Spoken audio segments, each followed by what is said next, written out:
આજે 17 સપ્ટેમ્બર 2024 મંગળવારનો દિવસ છે. હું શ્રી રામચરિત માનસની ચર્ચા આગળ ધરું છું. જ્યારે વાલીનો વધ થયો ત્યારે વાલીની પત્ની તારા ત્યાં આવી પહોંચી અને તેણે ભારે વિલાપ કર્યો અને તેને વિલાપ કરતી જોઈને શ્રી રામચંદ્રજીએ ત્યારબાદ વાલીની પત્ની તારાનો જે અજ્ઞાન હતું તે દૂર કર્યું. શ્રી રામચંદ્રજીએ વાલીની પત્ની તારાને કહ્યું કે માનવ શરીર એ આકાશ, પૃથ્વી, જળ, અગ્નિ અને વાયુ એમ 5 જે તત્વો છે તેનાથી બનેલું એક અધમ શરીર છે. તે જે શરીર છે એ તારી સામે સૂઈ રહ્યું છે અને જીવ તો નિત્ય છે. આવી રીતે શ્રી રામચંદ્રજીની વાત સાંભળીને વાલીની પત્ની તારાનું જે અજ્ઞાન હતું તે દૂર થયો અને તેણે શ્રી રામચંદ્રજીના ચરણોની વંદના કરી અને શ્રી રામચંદ્રજીના ચરણોમાં તેણે સ્તુતિ કરી. ત્યારબાદ શ્રી રામચંદ્રજીએ શ્રી સુગ્રીવજીને આજ્ઞા આપી અને શ્રી સુગ્રીવજીએ વિધિપૂર્વક વાલીના જે અંતિમ સંસ્કાર હતા તે કર્યા. ત્યારબાદ શ્રી રામચંદ્રજીએ શ્રી લક્ષ્મણજીને કહ્યું કે હે લક્ષ્મણ, હવે તું શ્રી સુગ્રીવજી સાથે જા અને શ્રી સુગ્રીવજીને તું નગરનો રાજા બનાવી દે, કારણ કે હું 14 વર્ષ સુધી કોઈ પણ ગામમાં પ્રવેશ કરી શકું તેમ નથી. ત્યારબાદ શ્રી લક્ષ્મણજી શ્રી સુગ્રીવજી સાથે ગયા અને શ્રી સુગ્રીવજીને વિધિપૂર્વક તેમણે રાજ સિંહાસન ઉપર બેસાડ્યા અને રાજા બનાવી દીધા. આ રીતે શ્રી સુગ્રીવજીને શ્રી રામચંદ્રજીએ રાજ્ય, ખજાનો અને તેમનું જે ખોવાયેલું નગર હતું તે અને તેમની સ્ત્રી બધું જ પાછું અપાવી દીધું. અને શ્રી રામચંદ્રજી અત્યંત દયાળુ અને કૃપાળુ છે, જેમની કૃપાથી શ્રી સુગ્રીવજીને આ બધું પ્રાપ્ત થયું.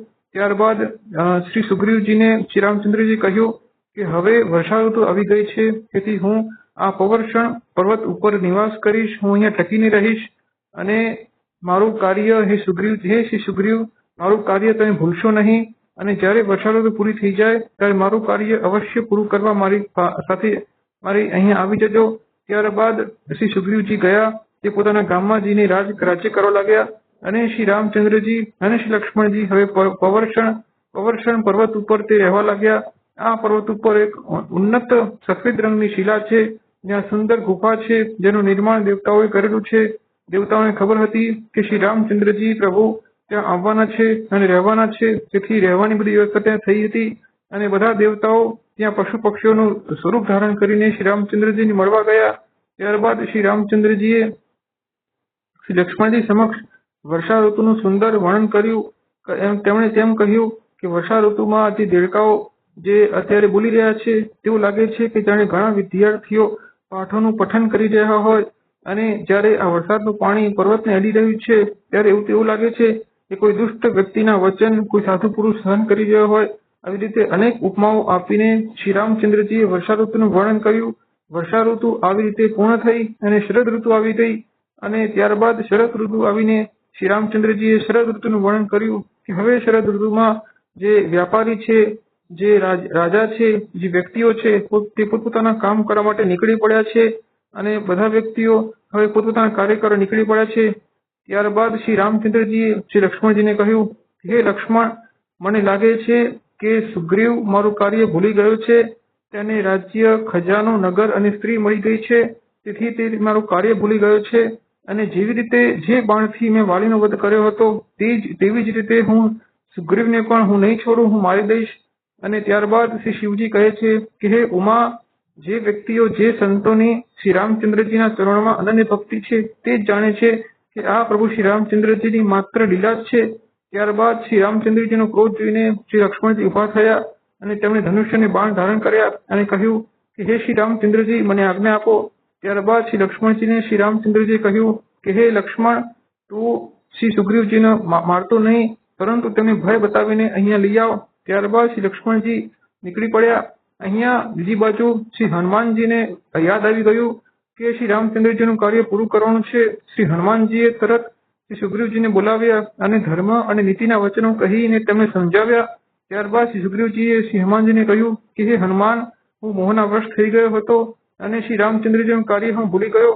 મુનિઓ પણ ઘણી વખત મોહના વશમાં થઈ જતા હોય છે, તેથી મારી ભૂલ થઈ ગઈ. અને શ્રી સુગ્રીવજીએ તરત જ પાંડવોના દૂતોને બોલાવીને કહ્યું કે હે દૂતો, તમે પાંડવોના જૂથોને અહીંયા લઈ આવો અને જો 15 દિવસમાં પાંડવોના જૂથો નહીં આવે તો હું તેમનો વધ કરી દઈશ. ત્યારબાદ શ્રી હનુમાનજીએ પાંડવોના દૂતોને ધર્મ નીતિના વચનો સમજાવ્યા અને તેમને મોકલ્યા અને તે દૂતો વાનરોના જે જૂથો હતા તેને બોલાવવા માટે નીકળી પડ્યા. બીજી બાજુ શ્રી લક્ષ્મણજી ગુસ્સે ભરાઈને હાથમાં ધનુષ્ય અને બાણ ચડાવીને ત્યાં આવી પહોંચ્યા. શ્રી લક્ષ્મણજીનો કોપ જોઈને વાનરો અહીં ત્યાં ભાગવા લાગ્યા અને શ્રી સુગ્રીવજીને જયારે ખબર પડી કે શ્રી લક્ષ્મણજી આવ્યા છે ત્યારે શ્રી સુગ્રીવજીને ભય લાગ્યો અને તેમણે અંગદ અને શ્રી તારાજીને કહ્યું કે શ્રી લક્ષ્મણજીને તમે મહેલમાં લઈ આવો.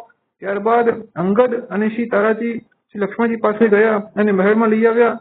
ત્યાં શ્રી સુગ્રીવજીએ શ્રી લક્ષ્મણજીના ચરણોની વંદના કરી તેમના ચરણ ધોયા, તેમને સિંહાસન પર બેસાડ્યા. ત્યારબાદ શ્રી લક્ષ્મણજીને શ્રી સુગ્રીવજીએ કહ્યું કે શ્રી લક્ષ્મણજી મારાથી ભૂલ થઈ ગઈ, હું શ્રી રામચંદ્રજીનું કાર્ય ભૂલી ગયો હતો, પરંતુ મેં તે કાર્ય શરૂ કરી દીધું છે. ત્યારબાદ શ્રી લક્ષ્મણજી શાંત થઈ ગયા. ત્યારબાદ શ્રી હનુમાનજીએ શ્રી લક્ષ્મણજીને બધી વાત કરી કે કેવી રીતે શ્રી સુગ્રીવજીએ વાનરોના જૂથોને બોલાવવા માટે મોકલ્યા છે.